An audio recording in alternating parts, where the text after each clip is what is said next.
Welcome to Dead Man Talking.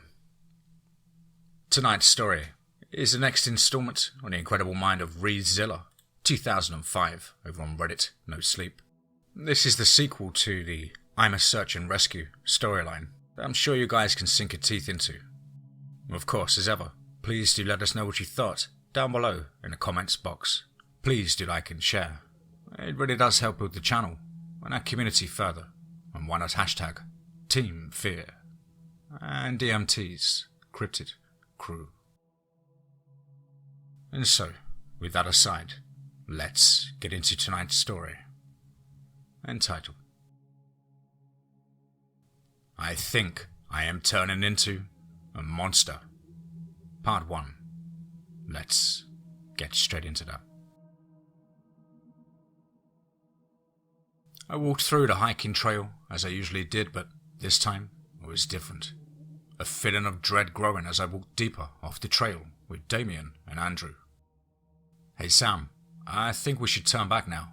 This doesn't seem right, Andrew said, his black curls hanging loosely onto his pale and freckled face. Damien pushed on though, which made us more compelled to follow him deeper.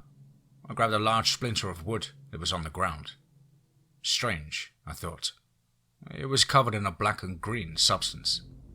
We approached the area faster now. It was a downhill slope until we saw the skeleton of the burned cabin. There was a field of grass around 200 feet on each side with the sunlight breaking through the bright green leaves on the trees above.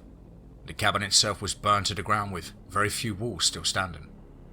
Hey Sam, go check the cabin. I'm gonna go look around for anything that could prove what Kobe said was true, Damien said. Now, Kobe was his uncle, who claimed to have been attacked by something in the woods called the Wendigo. People called him insane until we heard about it. We volunteered to do it and tried to clear his name. Damien was the most motivated though, mostly for the reason you think. Well, the cabin was charred and black when it would have once been a beautiful dark oakwood cabin for a family. Andrew threw pieces of wood outside until he came across 6 protruding spikes. Holy shit, we found something, Damien! Andrew screamed, either with fear or excitement, perhaps both. And what we saw was the corpse of something clearly not human. Its skin was pulled like rubber at the bottom of the splintering cracks of wood. It had a human skull-like head, pure black, but that was probably from the fire. It had 6 large spikes protruding from its back. I turned on my phone, ready to take a picture of it, before I heard a click of a revolver behind me. What the fuck are you doing here? Asked a rough and raspy voice. I turned to see a man with a dark brown hair down to his shoulders, and with strings of white hair in between. His eyes were bloodshot, and he was hunched over, rocking back and forth on a cane. Put the gun down, man, Damien yelled. The man turned to him, and instantly his face lit up with recognition. Damien? The man said. Automatically a look of sadness struck his face. Uncle Kobe? He replied. Kobe turned back instantly and started to walk back into the forest with a bit of a limp. Hey, sir, wait! He turned around instantly and looked at us. Leave, please, he pleaded. I walked over to him and he backed away. He looked at me with sad eyes and walked forward. Who the hell are you? He asked, not seeming to care about any of this. Andrew turned to the tree line and just stared at something in the distance. And Kobe walked up beside him to see what he was looking at. He turned away and shrugged, taking out a silver flask. Andrew just kept staring, seemingly fixated on something in the tree line. Where's your friend, Is your friend okay there? He asked, the first time he was showing actual concern. Yeah, I guess so. Damien trailed off, looking at the muddy earth covering his boots. Don't tell me you're insane too, Kobe groaned. What? No, What are you doing here? Damien asked. He seemed aggravated ever since Kobe came here. Paying respects, he said, looking down at the faded chalk outlines on the ground, which could have been the place of a body. I looked over the chalk outlines, running my fingers across them. Oh, so now you pay respects? We could handle this on our own, Uncle Kobe. We had those incendiary rounds you gave us, and I thought you said you'd never go into the woods anymore, he yelled. And Kobe just walked up to the chalk outline and dropped a single red poppy onto the ground. It was his birthday today, you know, he said, not at all seeming affected by this sudden outburst. You never told me why you came here, he said, not even looking at him. We were doing this to clean your name. Damien didn't want you to be called insane, I said, jumping in. Oh, is that why? Jesus Christ, I am tired of this. Damien wants to prove the Wendigo exists. He's just using you to think that he's doing this for me, Kobe said. Well, it seemed like Damien pulled this kind of thing before. Shut the fuck up, Damien screamed. Oh, but it's true, isn't it? Andrew said, glaring at Damien. Fine, it's okay, he said at last. Andrew threw the boards he was holding onto the ground and started to walk away into the forest. No, don't! Kobe screamed as Andrew put up the middle finger and walked into the woods, out of sight. I grabbed a hold of the skeletal corpse of what was once a Wendigo, and was automatically met with an orange ooze spraying onto my face as I dropped back, covering my eyes and screaming. It was burning into my face until I saw Kobe grab a rag and shove it into my face. The burning sensation soothed almost instantly. How did you know that would work? Damien asked, examining the creature. Jack's grandfather's journal said they have acidic saliva. This solution was something I came up with to help soothe the sensation, he said, lighting a cigarette. It's getting dark. I have a campsite not far back and you can come with me if you want, Kobe said, not even looking at us. Yeah, sure, Damien said finally. We hiked for what felt like hours, the silver moonlight shining through the branches above us. The low-hanging fog gave everything an eerie feeling. The trail finally ended in a small clearing, with a single tent and dying campfire. A man with red hair stood up from the stump he was sitting on.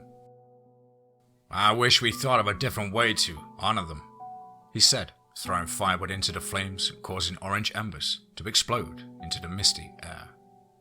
That's Carlton, he said, pointing at the man. He collapsed onto a stump and started to bow his head, looking at the crumpled picture of a few men and women. Carlton looked at Kobe, who was staring into the woods behind him. There was a lot of rustling coming from the woods, and Carlton picked up a shotgun and loaded it. A massive flock of birds burst from the woods, knocking Carlton off balance and shooting off a shotgun in the process. Oh shit! Oh shit! Oh shit! Kobe screamed as the tree fell over in the distance, followed by a demonic scream. Kobe loaded his revolver with incendiary rounds and hid behind a log. He jabbed a finger to a nearby stump and I hid behind it. When there was a loud, thumping noise. Thump, thump, thump. It kept getting closer and more frequent. Carlton peeked around from his hiding space and fired the shotgun. The creature was the same one that we had thought was dead earlier. It rushed onto Carlton, tearing him limb from limb. Kobe shot the creature in the back 6 times with the incendiary rounds when it turned to face him, blood dripping from its skull like jaws. And standing on top of what was once Carlton, but now a bloody mass of organs and entrails, it charged towards Kobe, but before it could reach him, Kobe blinded it by shooting it in the eyes. It screamed as it backed away before falling into the campfire. It grunted in pain as it was swiftly executed by another man with a short beard. He hacked away at its neck with an axe until it stopped moving completely. I told you we shouldn't have come back here, he yelled with a broken voice. Kobe just sat behind Carlton and cried in despair. Jack, we gotta get them out of here, he said at last. Shouldn't be a problem, Jack said, sitting next to the bloody mass. I could have saved him, Kobe said, sobbing quietly. Jack stomped onto the campfire, extinguishing it. I grabbed a hold of the revolver and started to hike with Jack, Damien, and Kobe. We hiked into a clearing with 2 cars sitting plain in the middle of a muddy field. Moonlight shining down on the windshield of the car. I walked up to the brown caravan that Jack walked up to. He unlocked the car and we got inside. He looked at me, tears welling in his eyes. "I told him we shouldn't have come back here," he said at last. "What will happen to Carlton?" I asked at last. He turned again to look at me. "We have to tell them that he was mauled by a bear. We signed an agreement to never talk about what was in the woods. But it's clear that Kobe did not follow through with that order. He was deemed insane and was sent to a mental hospital for 6 months. He's never been the same since," he said, lighting a cigar and blowing the smoke out of the car. There was a rustling in the bushes, and Kobe turned around with a gun, aiming it blindly into the bushes. It was just Andrew, and he seemed frantic, claiming he saw something in the woods. Me and the others decided to just tell him. "We gotta get out of here, now!"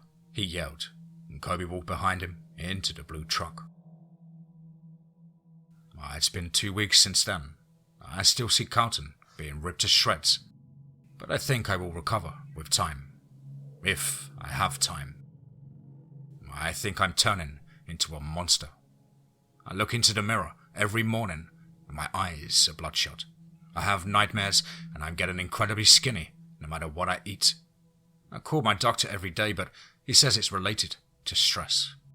But I don't think stress comes with a voice.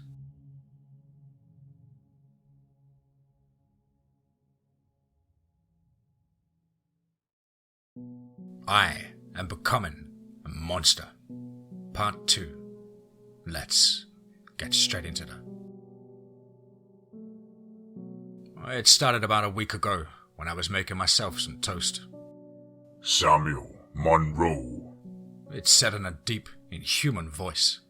I threw my toast across the room before I collapsed to the ground. I felt a sharp pain in my side, and so I lifted my shirt to see there were 3 large bite marks, but something else was amiss. My blood was darker than usual, and this made me panic more, and so, clutching my side, I drove to the emergency room. The doctor walked into the room with a grim look on her face.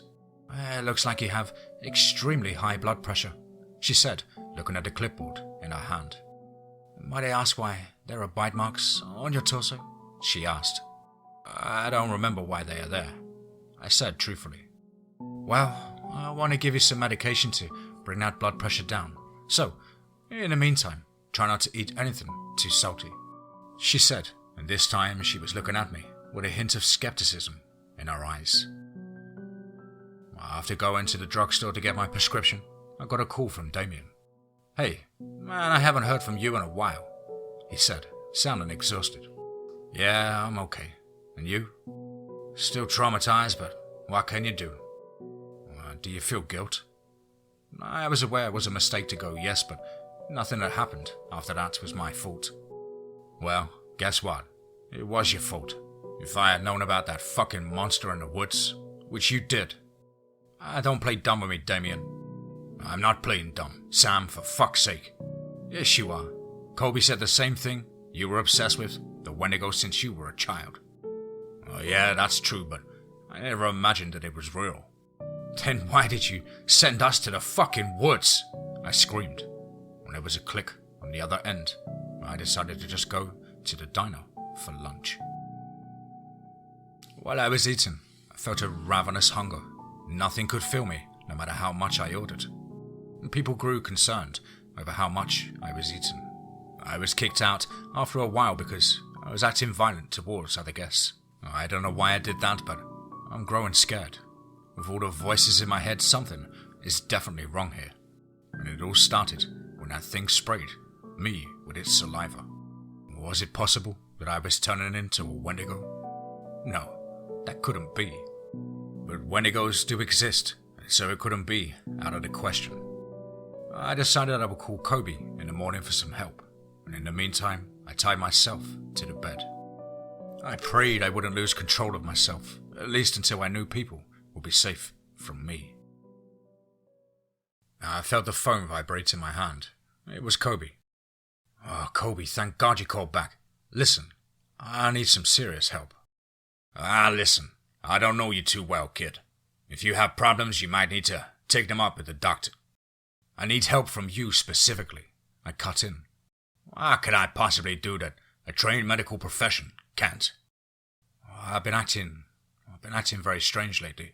I've been hearing voices telling me to do awful things. These things that are wrong with me can't be detected by the doctors. Okay. So, stay where you are. I'm coming. What's your address? I gave him my address. I'm coming now. Do not leave. I hung up and sat in the chair in my bedroom. You know he can't help you, The voice said. You are bringing death upon many people, It said. You're wrong. I won't let you kill anyone, I said to the room. Oh, well, I'm afraid you won't have a choice. I've been chipping at your sanity, causing you to do what I want. And sooner or later, you will. It said with an excited tone. I threw myself onto the bed and just watched the TV for a while. There was a rapid knocking at my door. It was Kobe. I unlocked the door. He looked at me with a grim expression. I gestured him in and he sat on a living room sofa. He looked at the polished black TV screen and just stared. He exhaled sharply and then looked at me. Did you hurt anyone? He asked. No, at least not yet. Good. Listen, this is gonna be hard to hear, but I'm gonna put it plain and simple. The only way to get that thing out of your head is to... He was lost for words. I read for a while and I found nothing about this. I need to, or you need to kill yourself. What? I screamed. He got up and put his hand on my shoulder. I know it's hard, but you need to think about the greater good here, he said in a gentle tone. He exhaled again, turning his back to me. He lit a cigarette and gestured to the door. It's not up to you, Samuel, he said, taking out a revolver, and he gestured to the car. We rode in silence for what felt like an hour until we finally reached the plains. Get out of here, he said, a strange coldness in his voice.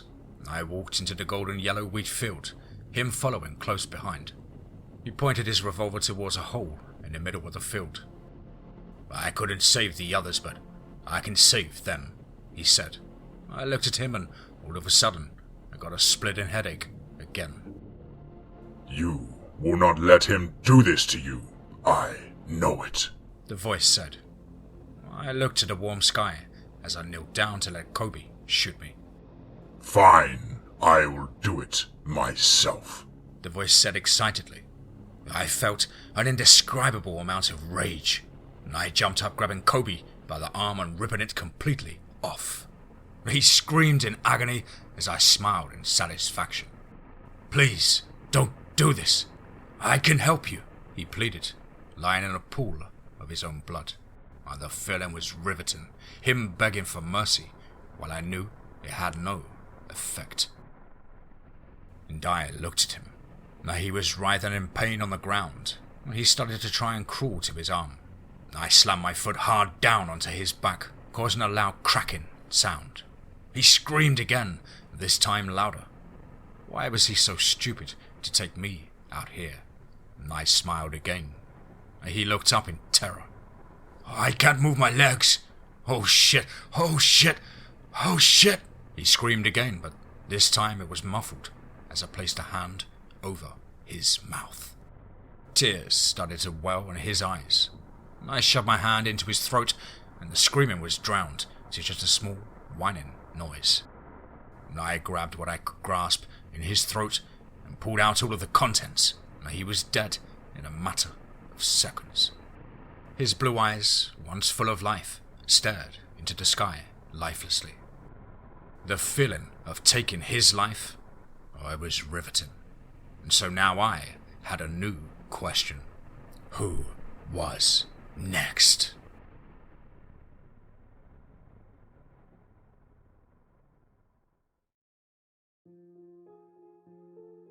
Wow, Wow, wow, wow. Certainly another one. Wow. Absolutely action-packed and skin-crawling adventure there from the incredible mind of REEzilla2005 over on Reddit No Sleep. Big thank you, Ree, once again for allowing me to narrate your work on the show. I really do hope you enjoyed my rendition. Guys and girls, as ever, you know the drill. Please do let me know what you thought down below in the comments box. Please do like and share. It really does help with the channel and our community further. And why not hashtag Team Fear and DMT's Cryptid Crew.